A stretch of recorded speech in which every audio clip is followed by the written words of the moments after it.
Hi అండి. అందరికీ నమస్కారం. Welcome to my channel. ఈ వీడియోలో ఏపీ ప్రభుత్వ ఉద్యోగ పెన్షనర్లకు చెల్లించాల్సిన పెండింగ్ బకాయిలపై ఆర్థిక మంత్రి సంచలన నిర్ణయం అండి. 1,14,000 కోట్ల పెండింగ్ బకాయిల చెల్లింపుల గురించిన తాజా సమాచారం అయితే ఈ వీడియోలో తెలుసుకుందాము. వీడియోని ఎక్కడే గాని స్కిప్ చేయకుండా ఎండ్ వరకు చూడండి. అప్పుడే ఇన్ఫర్మేషన్ పూర్తిగా అర్థమవుతుంది. వీడియో చూస్తున్న ప్రతి ఒక్కరు వీడియోకైతే లైక్ చేయండి ఫ్రెండ్స్. ఈ వీడియోని తోటి ఉద్యోగ పెన్షనర్ మిత్రులతో అయితే షేర్ చేయండి.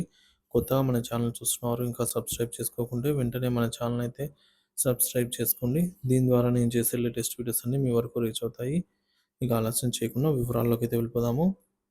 ఆంధ్రప్రదేశ్ రాష్ట్ర ప్రభుత్వ బకాయిల చెల్లింపులపై కీలక అప్డేట్ అండి. ఆంధ్రప్రదేశ్ రాష్ట్రానికి సంబంధించి 1,14,000 కోట్ల బకాయిల చెల్లింపులపై ఆర్థిక మంత్రి పయ్యావుల కేశవ్ గారు కీలక నిర్ణయం అయితే తీసుకున్నారు. రాష్ట్రాన్ని ఆర్థికంగా బలోపేతం చేయాలని, అందుకు ప్రతి ఒక్కరూ సమిష్టిగా కృషి చేయాలని ఆయన సూచించారు. సచివాలయంలో జరిగిన కలెక్టర్ల సదస్సులో ప్రజల ఆశలు, ఆకాంక్షలకు అనుగుణంగా పనులు చేపట్టాలని మంత్రి పేర్కొన్నారు.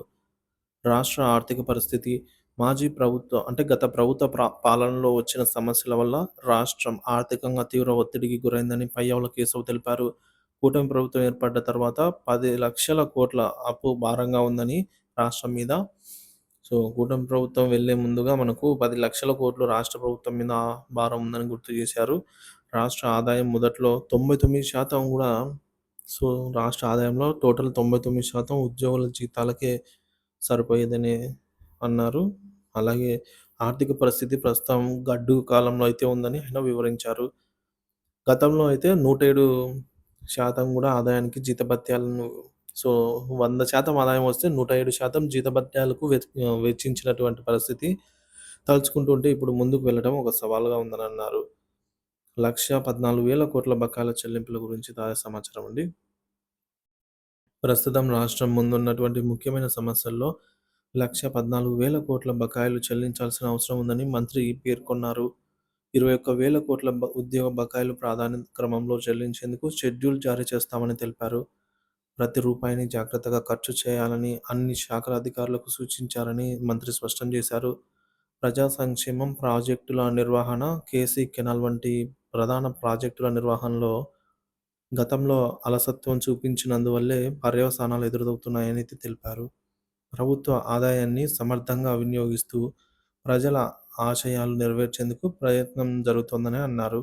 సంక్షేమ కార్యక్రమాల నిర్వహణలో ప్రతి రూపాయి వృధా కాకుండా ఉండేలాగా చర్యలు తీసుకుంటామని ప్రకటించారు.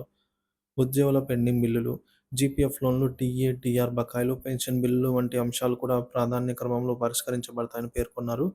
రాబోయే రోజుల్లో మొత్తం బకాయిల చెల్లింపుల కోసం స్పష్టమైన కార్యాచరణ రూపొందించబడుతుందని హామీ ఇచ్చారు. ప్రజల ఆకాంక్షల పట్ల కట్టుబాట్లు.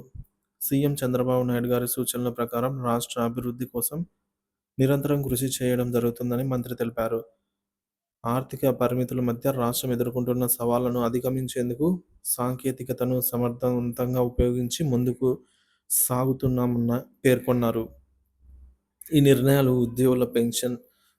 ఉద్యోగులకు మరియు పెన్షన్దారులకు, రాష్ట్రంలోని మిగతా అందరి ప్రజలకు కొంత శుభవార్త చెప్పవచ్చు. ఎందుకంటే బకాయిల చెల్లింపుల విషయంలో ప్రభుత్వం నిర్దిష్టమైన కార్యాచరణను చేపట్టడమే కాకుండా అభివృద్ధి కార్యక్రమాలకు కూడా ప్రాధాన్యత ఇస్తోంది. సో, దీనిపై మీ అభిప్రాయాన్ని కామెంట్ ద్వారా తెలియజేయండి friends. Thank you for watching this video.